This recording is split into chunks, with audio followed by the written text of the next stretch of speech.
ক্রমশ আরএসএস এর নেতৃত্বে, বিজেপির নেতৃত্বে যেদিকে যাচ্ছে পশ্চিমবাংলা এই আরএসএস এরই আমি মনে করি একটা প্রত্যক্ষ শাখা, সমর্থিত শাখা, যারা আজকে রাজ্যের ক্ষমতায় রয়েছেন, তারা যে পথে আমাদের বাংলাকে নিয়ে যেতে চাইছেন সেই বাংলা মরে যায়নি। আজকে 1 মাস 4-5 দিন হলো সেই বাংলা আমরা দেখছি, যে বাংলা বঙ্গভঙ্গ আন্দোলনের বিরুদ্ধে গর্জে উঠেছিল, যে বাংলা ব্রিটিশ শাসন থেকে ভারতবর্ষকে মুক্ত করবার জন্য রাজপথে নেমেছিল, প্রাণ দিয়েছিল। এই যে বাংলার ঐতিহ্য, অন্যায় যে সহে আর অন্যায় যে করে তবু ঘৃণা তারে দৃঢ় সমুদায়, কবিগুরু রবি ঠাকুরের সেই যে কথা, বাঙালি কখনো অন্যায়কে সহ্য করেনি এবং কখনো অন্যায়ের প্রতিবাদের রাস্তায় নামতে পিছু পা হয়নি। এইটা ভুলে গেছিলেন আমাদের বর্তমান শাসক তৃণমূল কংগ্রেস এবং তার নেত্রী মমতা ব্যানার্জি। তিনি মনে করেছিলেন লক্ষ্মীর ভান্ডার, স্বাস্থ্য সাথী, কৃষক, যুবশ্রী, তরুণশ্রী, সবুজশ্রী, নানা রকম দল দিয়ে পশ্চিমবাংলার মানুষকে তিনি কিনে নেবেন। হ্যাঁ, মানুষের অভাব আছে, মানুষের সাহায্যের প্রয়োজন আছে। মানুষ সরকার গঠন করে এই জন্যই যে অসময়ে দুঃসময়ে সরকার তাদের পাশে দাঁড়াবে, সাহায্য করবে। এটা সরকারের কাজ। এই সাহায্য সরকারি পয়সা থেকে আসে, মানুষের কর থেকে, মানুষের কাছ থেকে সরকারের তহবিল তৈরি হয়। এ কারোর বাবার টাকা নয়। সেই টাকা দিয়ে যারা পশ্চিমবাংলার মানুষকে গোলাম বানাতে চাইছিল, তারা আজকে বুঝেছে যে বাংলা এত সহজ জায়গা নয়। আর্জি করে যে ঘটনা ঘটেছে আপনারা দেখেছেন সবাই, মিডিয়ার দৌলতে কারোর কিছু অজানা নেই।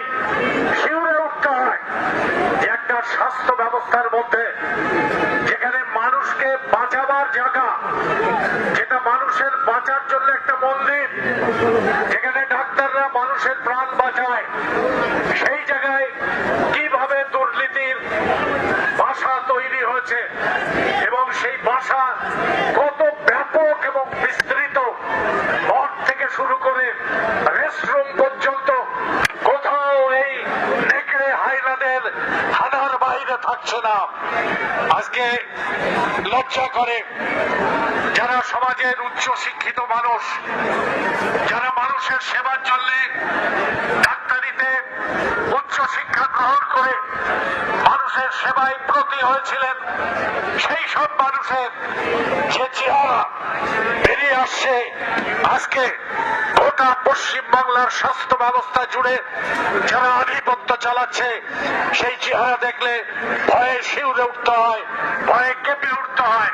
আমরা বলছি কি কারণ, কি কারণ, কেন ধামা চাপা দেওয়া হচ্ছে, কেন পারিপার্শ্বিক যে তথ্য প্রমাণ তা লোপাটের চেষ্টা হচ্ছে। আমরা সিবিআই কে জিজ্ঞেস করি, যে পোস্টমর্টম ঠিক করে হয়নি, তড়িঘড়ি ডেড বডিকে পুড়িয়ে দেওয়া হয়েছে যাতে দ্বিতীয়বার পোস্টমর্টম না করতে পারে। এসব কিছু জানা সত্ত্বেও প্রাথমিক পোস্টমর্টমে যে তথ্য পাওয়া গেছে তাতে প্রাইমারিলি এই অনুসন্ধান বেরোচ্ছে যেটা একজনের কাজ নয়, এই ধর্ষণ, এই হত্যা একজনের কাজ নয়। পারিপার্শ্বিক যে সমস্ত তথ্য প্রমাণ পাওয়া যাচ্ছে তাতে দেখা যাচ্ছে একটা বিশাল চক্র এর সঙ্গে জড়িত সক্রিয়ভাবে, নানাভাবে তার নাম আসছে। আমি জানি না সিবিআই তাদের জিজ্ঞাসাবাদ করছেন, পরিণতি কি হবে। সিঁদুরে মেঘ দেখলে ঘর পোড়া গরু ভয় পায়। আমরা আগে দেখেছি সিবিআই কোন সন্দেহ নেই ভারতবর্ষের একটা উচ্চ পর্যায়ের, একটা উন্নত মানের অনুসন্ধান যে সংস্থা, সেই সংস্থা তার ক্রেডিবিলিটি নিয়ে আমাদের কোনো সন্দেহ ছিল না। কিন্তু ইদানিং কালে রাজনৈতিক শাসক দল তারা এইসব সংস্থাকে স্বশাসিত করার নামে যেভাবে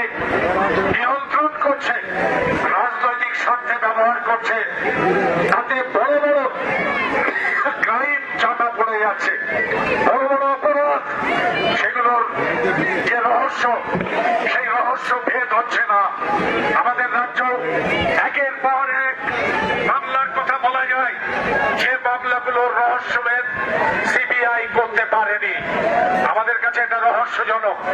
সিবিআই এর দক্ষতা নিয়ে যদি প্রশ্ন নাও থাকে, সেখানে যদি অত্যন্ত পটু দক্ষ অফিসাররা থাকেন এবং বহু ক্ষেত্রে তারা তাদের দক্ষতা প্রমাণ করে থাকেন, তাহলে কোনো কোনো ক্ষেত্রে সেই দক্ষতা প্রকাশ পায় না কেন?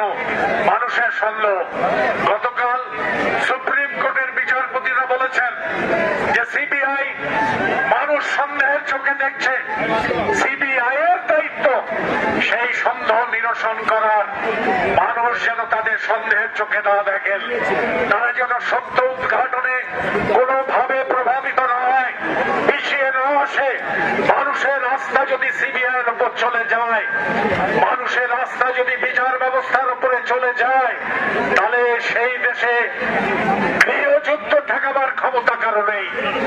আমাদের ভারতবর্ষ ক্রমশ আরএসএস এর নেতৃত্বে, বিজেপির নেতৃত্বে যেদিকে যাচ্ছে, পশ্চিমবাংলা এই আরএসএস এরই আমি মনে করি একটা প্রত্যক্ষ শাখা, সমর্থিত শাখা, যারা আজকে রাজ্যের ক্ষমতায় রয়েছেন, তারা যে পথে আমাদের বাংলাকে নিয়ে যেতে চাইছেন, ভয়ঙ্কর পরিণতি হবে। দেওয়ালের লিখন পড়তে শিখুন মমতা ব্যানার্জি।